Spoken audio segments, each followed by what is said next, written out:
Personne ne se souvenait exactement du moment où la maison était apparue. Elle se trouvait à la sortie de la route, légèrement en retrait, presque absorbée par les arbres qui l'entouraient. Les voitures passaient sans ralentir, les passants détournaient inconsciemment le regard. Elle n'appelait pas l'attention, et c'était précisément ce qui la rendait étrange. Avec les années, la végétation avait pris possession des lieux. Des branches frôlaient la toiture, des racines fissuraient le sol, et pourtant, la structure restait étonnamment stable. Le bois n'était pas pourri. Les murs tenaient encore droit. Trop bien pour un endroit censé être abandonné depuis si longtemps. Ce qui troublait le plus, c'était l'absence totale de traces humaines. Aucun bruit, aucun déchet. Pas même un sentier indiquant que quelqu'un s'en approchait régulièrement. Comme si la maison existait en dehors des habitudes humaines, ignorée non pas par choix, mais par automatisme. Les habitants du coin avaient tous une réponse différente lorsqu'on leur demandait des informations. Certains disaient qu'elle avait toujours été là. D'autres affirmaient qu'elle était vide depuis des décennies. Aucun témoignage ne concordait, comme si la mémoire collective refusait de se fixer sur elle. En s'en approchant, une sensation étrange s'installait. Le vent semblait perdre de son intensité. Les sons de la route devenaient lointains, étouffés. Même les oiseaux semblaient éviter cet endroit précis. Ce n'était pas un silence naturel, mais un calme soigneusement maintenu. À cet instant précis, une évidence commençait à se former. Cette maison n'avait pas été abandonnée. Elle avait été laissée là volontairement.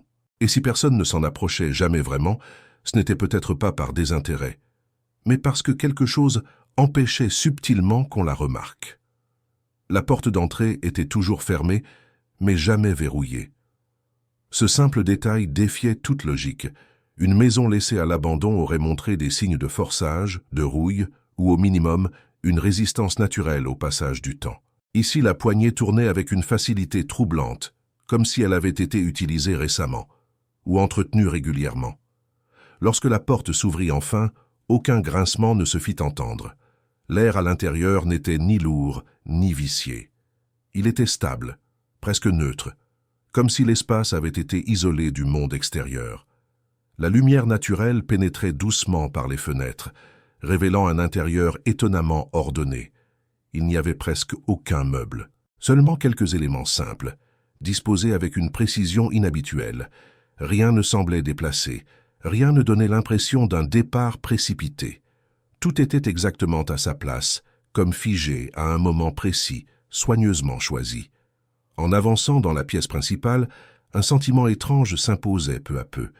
Cet endroit n'était pas vide, il était volontairement minimal. Chaque objet présent semblait avoir une fonction claire, même si celle-ci restait incompréhensible à première vue. Les murs, en revanche, racontaient autre chose. Ils étaient trop propres, trop réguliers.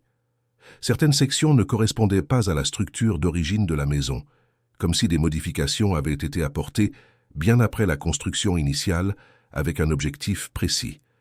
À ce moment-là, une idée commença à se former, lente mais persistante. Cette maison n'avait jamais été conçue pour être habitée longtemps. Elle avait été pensée comme une enveloppe, une façade anodine destinée à dissimuler quelque chose de bien plus important que ce que l'on pouvait voir en surface. En examinant l'intérieur plus attentivement, certains détails prenaient soudain un sens inquiétant. Les angles semblaient trop précis, les alignements trop parfaits pour une construction ordinaire. Chaque ligne, chaque espace semblait répondre à une logique qui dépassait celle d'une simple habitation. En longeant l'un des murs, une variation presque imperceptible dans la texture attira l'attention. La surface était légèrement plus lisse, plus froide. En y posant la main, une vibration subtile se fit ressentir, comme un écho profond dissimulé derrière les matériaux visibles. Ce contact révéla un panneau dissimulé. Il ne ressortait presque pas, parfaitement intégré au mur. Aucun mécanisme apparent, aucune poignée. Pourtant, une simple pression suffit à le faire coulisser lentement, dévoilant une ouverture étroite menant vers l'obscurité. Derrière le panneau, un passage descendait sous la maison. L'air y était plus frais, presque immobile. L'absence de poussière suggérait que cet espace n'était pas aussi ancien qu'il n'y paraissait, ou qu'il était régulièrement isolé de l'environnement extérieur. À mesure que l'on avançait, les bruits de la surface disparaissaient totalement. Chaque pas résonnait de façon étrange, comme si le son était absorbé, contrôlé. Ce couloir ne menait pas à une cave ordinaire. Il conduisait vers quelque chose de bien plus structuré. À cet instant, une certitude s'imposa avec une clarté dérangeante. Cette maison n'était pas le cœur du secret, elle en était seulement la couverture. Ce qui se trouvait en dessous avait été conçu pour rester invisible, et pour ne jamais être découvert par hasard. Le passage débouchait sur un espace inattendu. Il ne s'agissait pas d'une simple pièce souterraine, mais d'une zone parfaitement structurée, presque géométrique. Les murs formaient un cercle presque parfait, sans angle visible, donnant l'impression que l'endroit avait été conçu avec une précision extrême, bien au-delà de ce que l'on attendrait d'une construction classique. La température y était étrangement stable, ni froide ni chaude, comme si l'espace possédait son propre équilibre, indépendant du monde extérieur. Il n'y avait aucune trace d'humidité, aucun signe d'usure. Le temps semblait ne pas avoir de prise ici. Au centre de la pièce se trouvait une structure imposante, immobile, silencieuse. Elle ne ressemblait à aucune machine familière, mais sa présence était indéniablement fonctionnelle. Chaque détail semblait intentionnel, pensé pour remplir un rôle précis dans un ensemble plus vaste. Autour, des surfaces lisses laissaient apparaître de fines lignes gravées, disposées selon un motif régulier. Ces marques ne formaient pas des symboles reconnaissables, mais elles suggéraient une organisation, une logique interne. Elles n'étaient pas décoratives, elles étaient informatives. En observant l'ensemble, une sensation troublante s'installait peu à peu. Cet endroit ne semblait pas abandonné. Il semblait en attente, comme si tout avait été mis en pause, suspendu jusqu'au moment précis où quelqu'un franchirait cette limite invisible. À ce stade, une conclusion s'imposait lentement, presque malgré elle. Ce lieu n'avait pas été créé pour être découvert. Il avait été conçu pour fonctionner sans jamais attirer l'attention. Et le fait même d'être ici signifiait que quelque chose venait de changer. Pendant un long moment, rien ne se produisit. La structure centrale demeurait immobile, silencieuse, presque inerte. Pourtant, en restant à proximité, une impression persistante s'imposait. Quelque chose réagissait, lentement, à cette présence inhabituelle. Comme un mécanisme ancien, conçu pour reconnaître un événement précis après une attente prolongée. Puis, sans avertissement, une variation subtile se manifesta. Pas un bruit net, ni un mouvement visible, mais un changement dans l'air lui-même. Une vibration douce, régulière, se propagea à travers le sol et les murs, si légère qu'elle aurait pu passer inaperçue, sans une attention absolue. Des lignes gravées sur les parois s'illuminèrent progressivement, révélant une organisation plus complexe qu'il n'y paraissait auparavant. Les marques semblaient interconnectées, formant un réseau cohérent, comme si chaque élément dépendait d'un autre. Ce n'était pas une simple inscription, c'était une interface silencieuse. À mesure que cette lueur se stabilisait, un panneau jusque-là indiscernable émergea lentement de la structure centrale. Sa surface était lisse, dépourvue de toute indication familière. Pourtant, il semblait transmettre une information claire, presque intuitive, sans nécessiter aucune interprétation consciente. Une évidence troublante commençait alors à prendre forme. Ce dispositif n'était pas destiné à être activé régulièrement. Il avait été conçu pour fonctionner seul, dans l'ombre, sans surveillance humaine.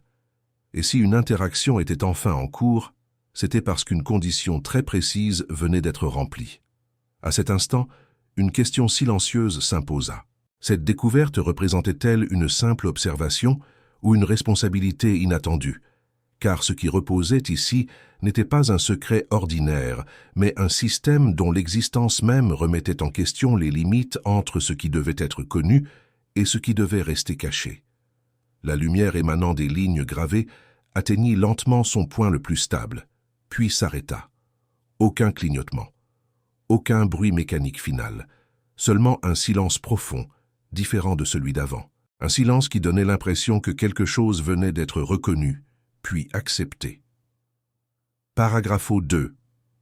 Les surfaces autour de la structure commencèrent alors à perdre progressivement leur éclat, comme si le système retournait volontairement à un état passif. Les panneaux se rétractèrent sans résistance, les inscriptions s'effacèrent jusqu'à devenir invisibles à l'œil nu. Tout semblait reprendre exactement sa place initiale. Il devint alors évident que rien ici n'avait été conçu pour être compris immédiatement. Ce lieu n'existait pas pour transmettre un message clair, mais pour fonctionner indépendamment de toute interprétation humaine. Sa mission n'était pas d'expliquer, mais d'exister silencieusement. En quittant l'espace souterrain, le passage se referma lentement derrière, le panneau coulissant retrouvant son alignement parfait avec le mur. Aucune trace ne subsistait. Rien n'indiquait que l'ouverture avait jamais existé. La maison reprenait son rôle discret, banal, presque insignifiant. À l'extérieur, le monde semblait inchangé. Le vent soufflait à nouveau entre les arbres. Les sons de la route redevenaient audibles.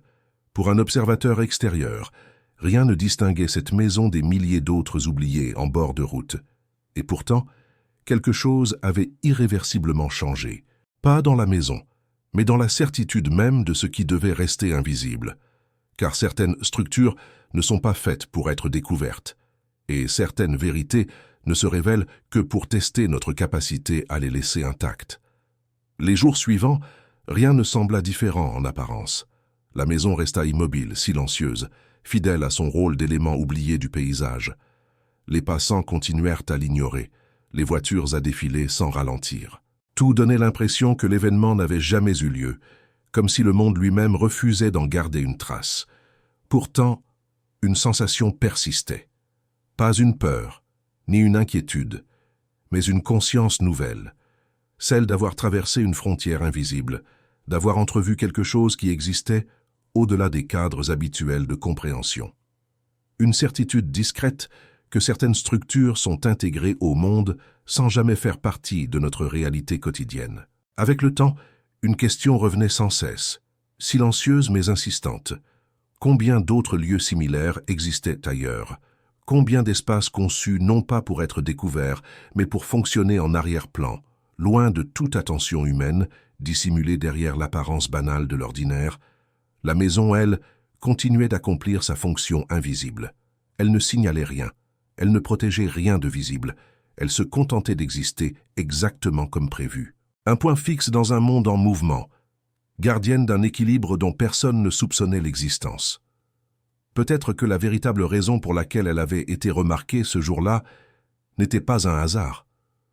Peut-être que certaines découvertes ne se produisent que lorsque l'on est prêt à ne pas intervenir, à observer sans perturber, à comprendre sans chercher à posséder. Et ainsi, la maison demeura à sa place, engloutie par les arbres et le silence. Invisible aux yeux pressés, insignifiante pour ceux qui passaient trop vite. Mais pour ceux qui savent regarder autrement, elle resta ce qu'elle avait toujours été. La preuve que tout ce qui existe n'a pas vocation à être révélé.